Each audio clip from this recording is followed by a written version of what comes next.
Hello, good morning. सर्वांचं स्वागत असो. बघा, आनंदाची बातमी आहे, पण एवढं पण हुरळून जाऊ नका.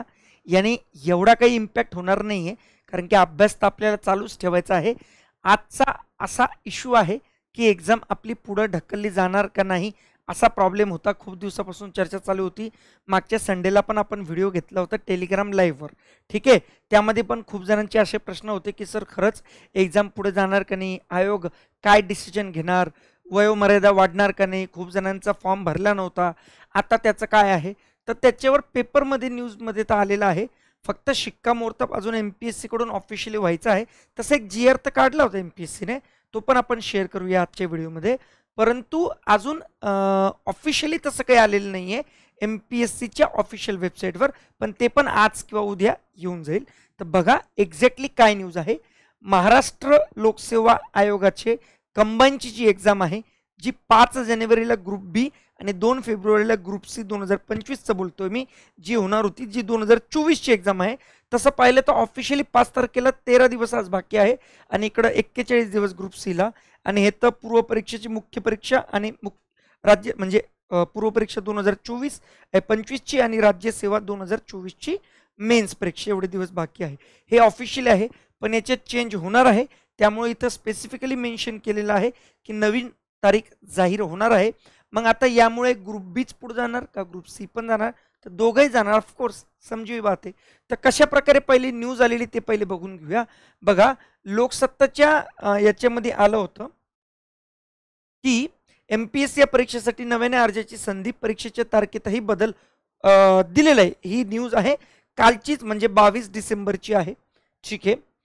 तर लोकसत्ता टीममध्ये टाकलं होतं की राज्य लोकसेवा आयोगाच्या राज्य शासकीय सेवेतील विविध पदांच्या भरतीसाठी कमाल वयोमर्यादेत 1 वर्षाने वयोमर्यादेत 1 वर्षाने वाढ करण्याचा निर्णय शुक्रवार राज्य सरकारने घेतला.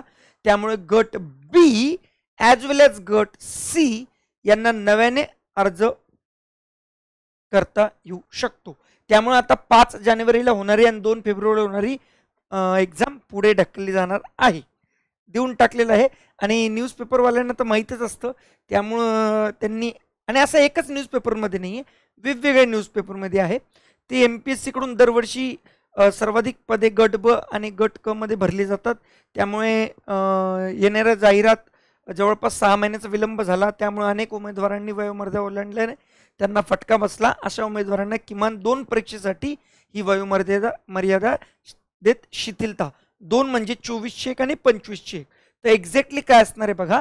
1 जानेवारी ते 20 डिसेंबर 2024 पर्यंत पदभरतीसाठी ज्या जाहिराती नव्याने प्रसिद्ध करण्यात आल्या होत्या, त्याच्यामध्ये त्यांनी 1 फेब्रुवारी 2025ची डेट दिली होती. त्यामुळे ते वयोमर्यादेच्या पार झाले होते. आता त्यांना एक चान्स देणार. असे कॅन्डिडेट आपल्याला वाटतात खूप कमी आहे, पण तसे पाहिले तर खूप जास्त असतात. तर त्यांचा लॉस होऊ नये म्हणून त्यांना सुद्धा नव्याने संधी, अर्जच ॲक्च्युअली त्या अकाउंटमध्ये अर्ज दाखलच करता येत नव्हतं, कारण की एज लिमिट एक्सिडेड असं येत होतं. त्यामुळे त्यांना फॉर्म भरता नाही आला. आता त्यांना फॉर्म भरण्याची संधी दिली तर नवीन परत त्यांचे पण पेपर छापावे लागतील, नवीन डेट्स, नवीन शाळा, नवीन मॅनेजमेंट सगळं काही बुक करावं लागतील, राईट. त्यामुळं याच्यात वेळ होणार आहे. लगेच आता 5 तारखेची एक्झामच्या पहिले हे होणं शक्य नाही, ठीक आहे. एवढं काही सोपं नसतं. आता घरातही एक भाजी बनवायची तर 4 जणांना विचारावं लागतं, त्याच्यातही 2 तास चालले जातात. हे तर एवढं मोठं काम आहे, ते एवढंसं होऊच शकत नाही, ठीक आहे. त्यामुळं तब्बल 1813 जणांसाठी होणाऱ्या भरती प्रक्रियेसाठी अर्जाची संधी उमेदवारांना मिळणार आहे. आता 1800 जण आहे का की अजून काही आहे ते आपल्याला नंतर कळेल, पण एवढे तरी आहे मिनिमम. इथं ते सांगितलं होतं ना, 100 गुन्हेगार सुटले तरी चालेल, पण एक बेगुन्हाला शिक्षा मिळता कामा नये. हे तर 1800, राईट. तर यांचं पण भवितव्य बघावं लागेल, राईट. तर 26 फेब्रुवारी 2024 पासून 10% आरक्षण लागू करण्यात आले होते. मराठा समाजाच्या आरक्षणाची प्रक्रिया सुद्धा असतानाच पदभरतीसाठी जाहिरात प्रसिद्ध केले गेले होते. मात्र राज्य सरकारने जाहिरातीमध्ये बदल करून मराठा समाजाच्या आरक्षणाचा समावेश करण्याचे आदेश दिले होते. त्यानुसार भरतीची पदसंख्या व आरक्षण नमूद करून सुधारित जाहिराती प्रसिद्धीस आयोगाला 2024च्या नियोजित वेळापत्रकापेक्षा विलंब झाला आहे. वयोमर्यादा ओलांडल्याने उमेदवार अर्ज करू शकत नव्हते. त्यामुळे आता त्यांना दिलासा मिळणार आहे.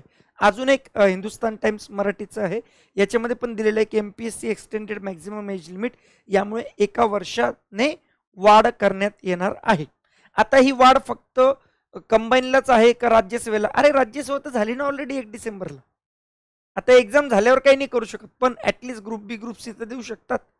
हां, नॉर्मली 43 वर्ष वयापर्यंत SC ST कॅन्डिडेट किंवा OBC आरक्षणवाले देऊ शकतात. पण आता त्यामुळे त्यांना 1 वर्ष म्हणजे 44 जरी वय झालं तरी ते देऊ शकतात. ठीक आहे. आणि इकडं 38 वय आहे जनरलला, त्यांचं 39 झालं तरी ते देऊ शकतात. अशा प्रकारे. ठीक आहे. इवन पुणे प्राईम न्यूजच्या याच्यामध्ये पण दिलं होतं की कमाल वयोमर्यादेत 1 वर्षाने वाढ करण्याचा निर्णय शुक्रवारी घेतला. त्यामुळं ब्ला ब्ला ब्ला ब्ला एकूण एकच आहे सगळं. ठीक आहे. तर सकाळमध्ये पण दिलं होतं आयोगाच्या निर्णयामुळे नोकरीपासून वंचित राहण्याची चिंता लागलेल्या लाखो उमेदवारांना, आता इथं तर लाखो विद्यार्थ्यांचं रेशो दिलेला आहे. लाखो तर नसणार, परंतु हजाराच्या आसपास जरी असले, आता 1800 ते एक पेपरने सांगितले लोकसत्ताने, यांनी लाखो सांगितलं, कमीत कमी 5000 10,000 तर असतील, एवढे तर असतील. खूप मोठा आहे. ठीक आहे. तर हे वाला वेगवेगळ्या पेपरमध्ये आलेली न्यूज आहे. आता MPSCने त्याच्यापूर्वी एक GR काढला होता, तो पहिले GR बघून घेऊया. ठीक आहे. तर हे वाचून घ्या एकदा तुम्ही.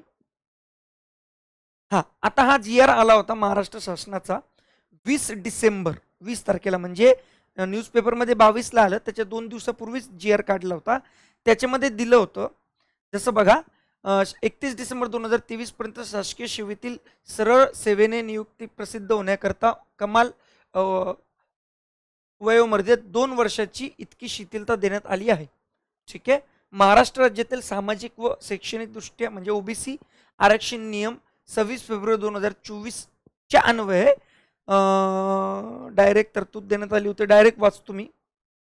9 ते 10 महिन्याचा साधारणतः विलंब झाला असल्यामुळे कमाल वयोमर्यादा ओलांडली असल्याने असे उमेदवार परीक्षेस अर्ज करण्यास अपात्र ठरले गेले होते. या अनुषंगाने कमाल वयोमर्यादेत शिथिलता देण्याबाबत आता पेपरमध्ये 1 वर्ष दिले, इकडे 2 वर्ष, म्हणजे 2 अटेम्प्ट आहेत. ठीक आहे. तर महाराष्ट्र लोकसेवा आयोगा मार्फत दिनांक 1 जानेवारी 2024 ते शासन निर्णयाच्या दिनांकापर्यंत ज्या जाहिराती नव्याने प्रसिद्ध करण्यात आल्या होत्या आणि त्याचा कोणताही टप्पा पार पडलेला नाही, अशा उमेदवारांना किमान वयोमर्यादेत 1 वर्ष इतकी शिथिलता देण्यात येईल आहे.